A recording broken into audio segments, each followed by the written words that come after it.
오늘은 2단원 남북국 시대의 전개에서 1단원 신라의 삼국통일과 발해의 건국에 대해 배워보도록 하겠습니다. 그 중에서도 오늘은 남북국 시대의 성립을 배워보도록 할 건데요. 교과서는 49쪽에서 50쪽을 펴면 됩니다. 이 남북국 시대라는 용어가 굉장히 중요하니까 이 용어를 잘 알아두어야 한다는 것에 유념해서 이번 단원을 학습하길 바랍니다. 먼저 신라의 삼국통일입니다. 이전 시간에 나당 연합군이 만들어지면서 백제와 고구려를 순차적으로 660년과 668년에 멸망시켰다라는 내용을 우리가 배워봤어요. 하지만 그 이후에 신라를 당나라가 차지하려는, 즉 백제와 고구려를 멸망시킨 다음 신라까지도 차지하려는 욕심을 드러냈기 때문에 결국에는 신라와 당나라가 전쟁을 맡게 되는데 그걸 우리는 나당전쟁이라고 부릅니다. 배경을 보면 당나라가 백제와 고구려를 멸망시킨 후 웅진도독부라는 걸 백제의 옛 땅에 설치를 하고 안동도호부라는 걸 고구려의 옛 땅, 즉 평양성에 설치하면서 신라까지 지배하려는 야욕을 드러냈습니다.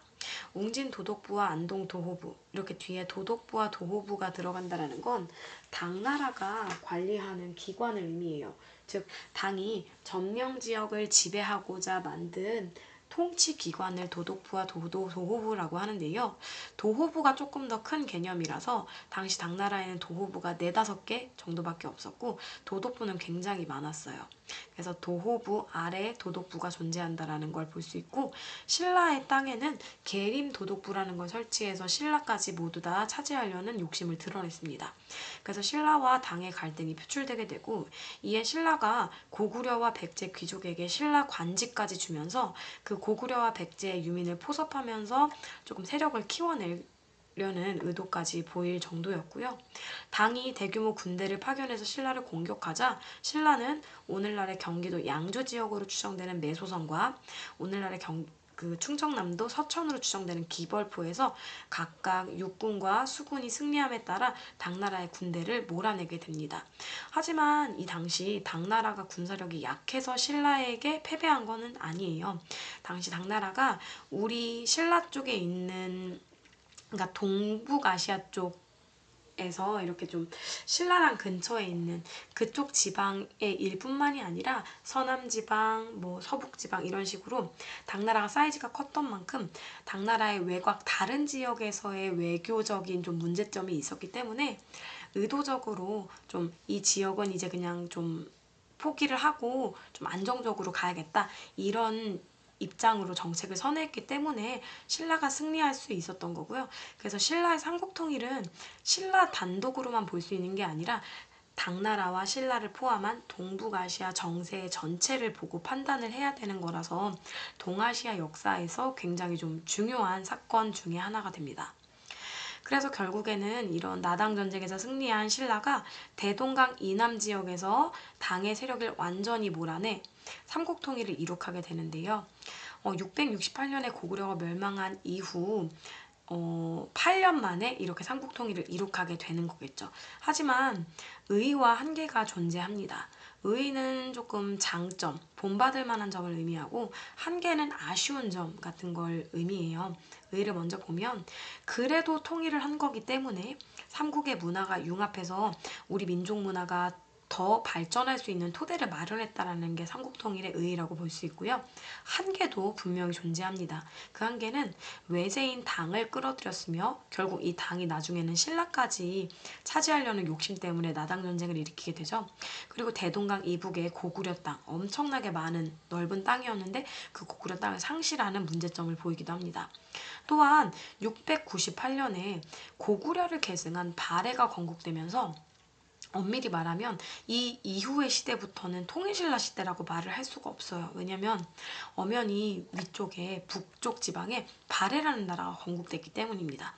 그래서 이 시대를 남북국 시대라고 불러야 된다라는 주장이 조선 후기 유득공이라는 실학자에 의해서 나타나게 됐고 지금 거의 대부분의 역사학계에서는 남북국 시대라는 용어를 일반적으로 부르고 있습니다. 즉 676년부터 698년까지만 완벽한 신라의 삼국통일 시대였지 698년 이후로는 남쪽에 있는 신라와 북쪽에 있는 발해, 각각 남국, 북국이라고 부를 수 있거든요. 이렇게 남국과 북국이 같이 존재했던 남북국 시대라고 불러야 맞다라는 것도 어쩌면 한계로 볼 수가 있겠죠. 그러면 북국에 해당됐던 발해에 대해서 배워보도록 하겠습니다. 아까 발해에 대해서는 고구려를 계승하는 국가라고 얘기했죠. 왜 발해가 고구려를 계승하는 국가인지 한번 초점을 맞춰서 보도록 하겠습니다. 배경을 먼저 보면 고구려가 멸망한 이후에 당나라에서 고구려에 살던 사람들을 요서, 랴오허강을 요하라고 하는데요. 이 요하의 서쪽 지방을 요서라고 합니다. 이 요서 지방으로 강제 이주시켰고요. 고구려 유민 외에 말갈인, 거란인 등도 강제 이주되어서 당나라의 통제를 받고 있었습니다. 그런데 이때 거란족이 당에 반란을 일으킨 틈을 타서 고구려 출신의 대조영이라는 사람이 말갈 집단과 고구려 유민들을 이끌고 동쪽으로 이동을 하게 됩니다. 즉 당나라로부터 좀 피해서 동쪽으로 가게 되는 거겠죠.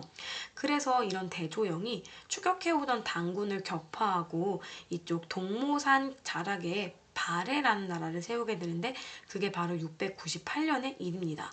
이렇게 발해가 고구려를 계승했던 증거는 여러 가지가 있는데요. 먼저 대조영이 고구려 출신이라는 거, 또 발해가 고구려를 계승한다는 증거가 될 수 있겠고, 무엇보다 일본에 보낸 국서에 자신을 고려국왕이라고 표현하는 그런 자료가 있습니다. 이런 걸 통해서 발해가 고구려, 즉 고구려를 계승하는 나라였구나 라는 걸 알 수가 있고요.